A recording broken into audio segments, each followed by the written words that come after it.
How's it, everyone? Welcome to this racket review right here on Open Court.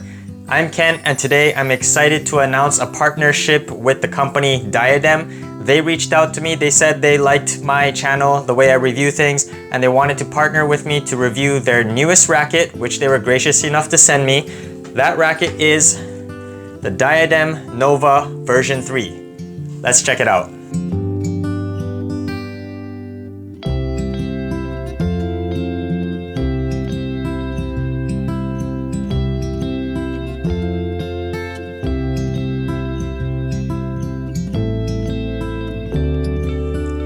So quick shout out to Diadem. Thank you so much, Diadem, for recognizing my channel and for sending me these rackets to review, as well as a whole bunch of other strings that I'm also excited to try.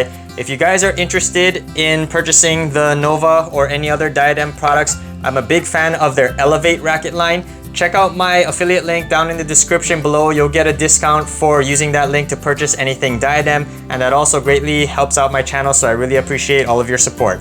So the Nova racket is taglined with the phrase explosive power.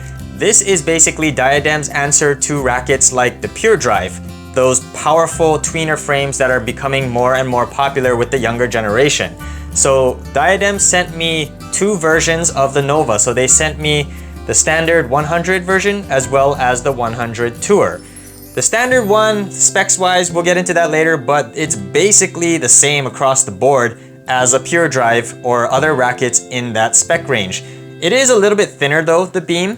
The Tour is the one that was more exciting, and for me is probably going to be the racket that I'm going to gravitate towards a little more, but I am going to review both of these rackets side by side for you guys. Alright, so the Diadem Nova, what technologies are in this? Well, first of all, they have something called Crybond dampening technology.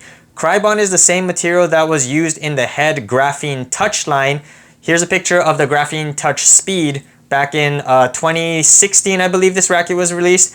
I actually own this racket, and the Crybond technology made that racket super muted, super soft. It was good for players who suffered from arm problems, but for people like me who rely more on a touch-oriented game, they like that firm, direct ball feedback. I think it's a little bit too muted. The recent Yonex Percept series doesn't use Crybond, but that racket felt very similar to the Graphene Touch in that it was very muted. So I'm kind of expecting that. Hopefully there isn't as much Crybond dampening tech in this as the Graphene Touch, but it is meant to soften those vibrations and to help protect players' arms.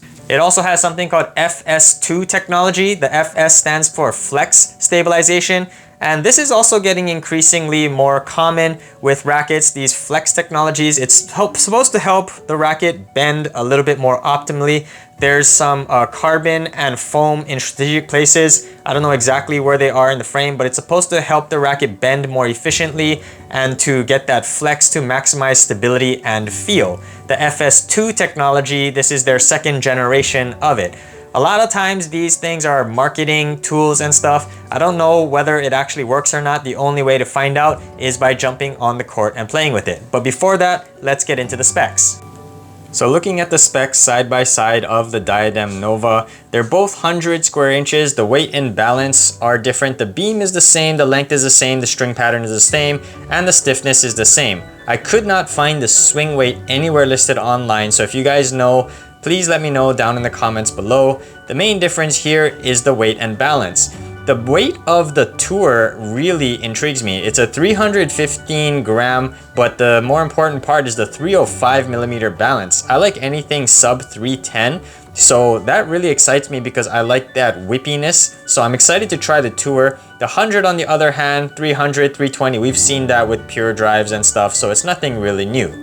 Alright, so let's jump on the court and let's test out the Nova 100 and the 100 Tour. But before that, if you guys like these reviews, be sure to overhead smash that like and subscribe button to keep the reviews coming.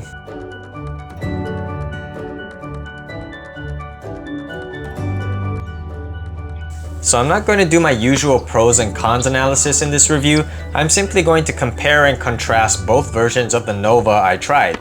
First of all, I've never played with the previous version or any version of the Nova, in fact, so I don't have a frame of reference, so please help me out in the comments if you've used the previous and current versions. Secondly, of the two versions I've tried, the 100 and 100 Tour, I like the Tour version better. I don't think that will come as a surprise to anyone who has been viewing my channel for a while. I like slightly heavier frames with a headlight balance and an emphasis on control and feel. The Tour version was much better suited for my aggressive game, and it provided me with the control I needed for my attacking baseline strategies.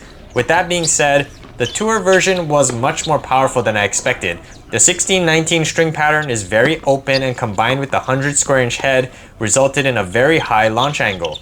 The Nova 100 reminded me a lot of the head speed MP. I think both versions are suitable for singles players who like to hit high over the net and have their shots land deep. If you're more of a line drive hitter, you might find yourself sailing the ball long as I did from time to time, but the power is undeniable and was one of the best parts of this playtest. This power was very apparent on serves. My flat bombs found the back of the service box quite often, and the racket cut through the air quite quickly, imparting good pace. Of the two I tested, the standard 100 version was noticeably easier to serve with. It was lighter, so it swung faster, and there was enough weight behind it to still pack a punch. Kick serves were also easier to impart spin because of the lighter weight. Slice serves were basically about the same, and the slice flat hybrid was probably my favorite serve with the Nova. That being said, I saw pretty good action on my kick serves with both versions because the open string pattern on both caused so much snapback. The really open pattern gripped the ball and snapped back well on slices as well. Of the two, the Tour version was definitely better for the slice due to the extra weight that allowed me to plow through on slices. The 100 with its lighter weight would sometimes flutter as I pushed through slices, and I would cause the slice to float up. But both versions put tight rotation on the ball. The slice shot tends to sit on the strings a split second longer for me than standard ground strokes, and I could feel the spin as the ball came off the strings. I liked using the slice more on offense because it was easy to keep it low and deep, and I could follow it up to the net. Defensive slices were a bit more problematic. The high launch resulted in high flying slices that the opposing net player could smash. This is one of the reasons I prefer a tighter string pattern. The only difference between the 100 and Tour versions is the weight and balance. I wish there were more differences, such as a tighter 16x20 string pattern on the Tour version. Both versions of the Nova shined at the net though. I love 100 square inch rackets at the net, and many of my favorite serve and volley rackets are 100 square inches. Some that come to mind are the Yonex Regna 100, Babla Aero Pro Drive, and Head Speed MP. The Nova joins these rackets as one of the best volley rackets I've used recently. The Tour version packs a bit more punch and prevents me from overswinging on volleys, so I liked it better. The standard 100 is a bit too light, and I found myself mishitting some reflex volleys and touch shots. The stability is also better on the heavier version, obviously. The Tour's headlight balance made it really easy to block balls in front of my body, and outstretched defensive volleys and poaches were seamless. Although the Nova includes Crybon, a dampening system that I felt made the Head Graphene Touch series too soft, I felt the Nova had decent touch and feel on finesse shots at net. I could still feel the ball impacting the string bed, and I could drop the ball in the front court and hit angle volleys that bounced straight to the side fence. Speaking of the Crybon, this racket is very muted. If you have arm issues, this would probably be a blessing for you, but I prefer something firmer so I can feel the direct ball impact. Personally, I miss the feel of older rackets like the Head Liquid Metal series, where you could really feel the vibrations. But alas, the tennis gear industry is veering more and more toward protecting players' arms with the rise of polys. Although the Nova had decent feel on volleys, I didn't really get the impact feel on ground strokes. I like the crisp pop sensation when I strike the ball cleanly in the upper portion of the hoop, and I just didn't get that at all.